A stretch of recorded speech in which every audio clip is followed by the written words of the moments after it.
दोस्तों कैसे हैं आप सभी। स्वागत आप सभी का आपके अपने YouTube channel study vlog with Shivendra पर। आज फिर एक नए लीगल जॉब नोटिफिकेशन के साथ आपके सामने इस वीडियो में, तो आखिर तक हमारे साथ बने रहिएगा। देखिए, वैसे तो लगातार अब किसी ना किसी स्टेट में आपका एपीओ जुडिशरी की वैकेंसीज लगातार आ ही रही हैं, लेकिन फिर भी हम आप लोगों के लिए लीगल फील्ड में निकली हर क्षेत्र की वैकेंसीज लेकर आते हैं, चाहे वो सेंट्रल लेवल हो, स्टेट लेवल हो, चाहे आपकी परमानेंट हो या कॉन्ट्रैक्ट बेस पर हो।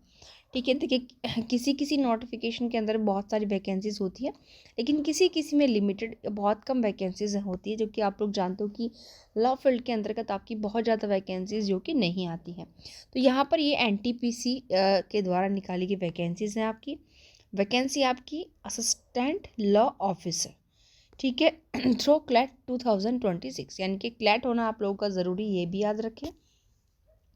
NTPC Limited is India's largest integrated energy company with installed capacity of 85 gigawatt and has presence in the entire value chain of the power generation business और आपका commensurate with our century growth, country growth challenges. NTPC has embarked upon an ambitious plan to attain a total installed capacity of 150। ठीक है, कब तक करनी है? 2032 तक।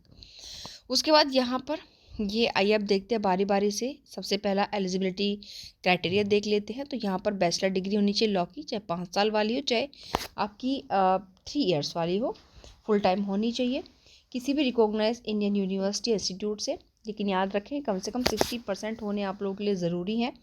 और यहाँ पर अगर आप SC या PWBD कैंडिडेट्स है तो 55% होना ज़रूरी है। उसके अलावा अगर आप नीचे देखेंगे तो candidates must have appeared for CLAT 2026, यानी कि आप भाई जो 2026 क्लैट का एग्ज़ाम है उसमें ज़रूर अपीयर हुए हो। Common law admission test 2026 post graduated programme के लिए जो होता है conducted by the consortium of national law university. Candidate shall be shortlisted for further selection process so decided by NTPC।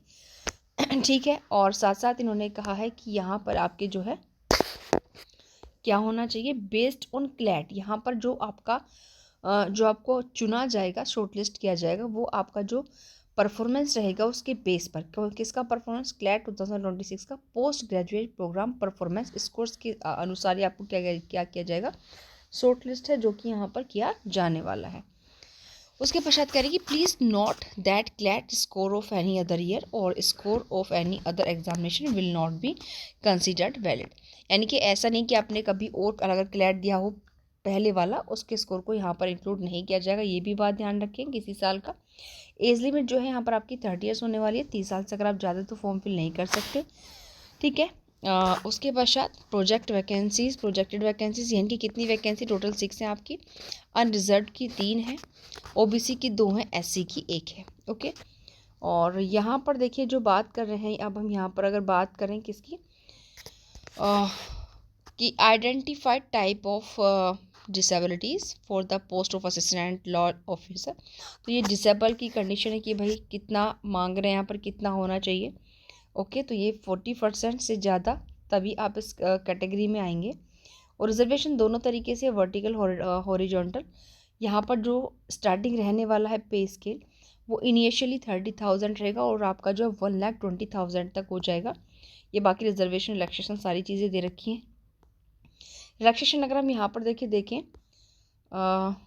ये अपर एज लिमिट जो आपका 5 ईयर्स का रिलैक्सेशन है। ठीक है, फॉर SC के लिए, OBC के लिए 3 ईयर जो नॉन क्रीमी लेयर है, PWBD के लिए 10 ईयर्स का है। तो इस तरीके से एज रिलैक्सेशन यहाँ पर दिया हुआ है। The OBC candidates who belong to creamy layer are not entitled to concession admission to OBC category.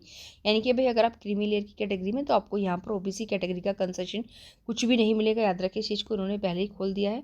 और क्लैट आप लोगों को पास होना ज़रूरी है, उन्होंने ये भी बात आपकी जो है यहाँ पर बता दी। ये आप किस तरीके से अप्लाई करेंगे वो तरीका दे रखा है। देखिए हर नोटिफिकेशन के अंदर जो है तरीका दे के रखते हैं। ये पेमेंट का मोड है कि आप कैसे फॉर्म को फिल करेंगे। ध्यान रखें जो भी फॉर्म फिल करने का जो तरीका होता है आप उसी तरीके से फॉर्म फिल करें। ठीक है, स्टेप बाय स्टेप ध्यान से फॉर्म को देखें कि क्या तरीका उन्होंने दिया हुआ है। ठीक है, तो ये यहाँ पर देखिए जो भी आई थिंक इम्पोर्टेंट इन्फॉर्मेशन थी वो मैंने आप लोगों को सब बता दी है। तो जैसा मैंने कहा कि फॉर्म जो आप लोग फिल करें तो बड़े हर डिटेल को ध्यान से पढ़कर आप जो है फॉर्म फिल करें।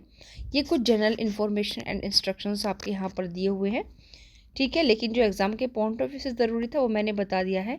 बाकी भाई अगर आप किसी ये इंपॉर्टेंट डेट्स हैं इसको और ध्यान में आप रख लीजिए, क्योंकि ऐसे नहीं कि ये आप बहुत लॉन्ग टाइम है आपके लिए फॉर्म फिल करने के लिए, इसमें ज़्यादा वक्त बिल्कुल नहीं है।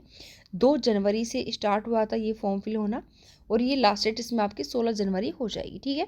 16 तारीख से पहले पहले आप लोग अपना फॉर्म फिल कर लें, क्योंकि कभी ये ना सोचें कि लास्ट डेट में हम फॉर्म फिल करेंगे, क्योंकि बहुत सी दिक्कतें हमें ऐसी हो जाती हैं, नेटवर्क इशू, जिससे हमारा फॉर्म नहीं फिल हो पाता।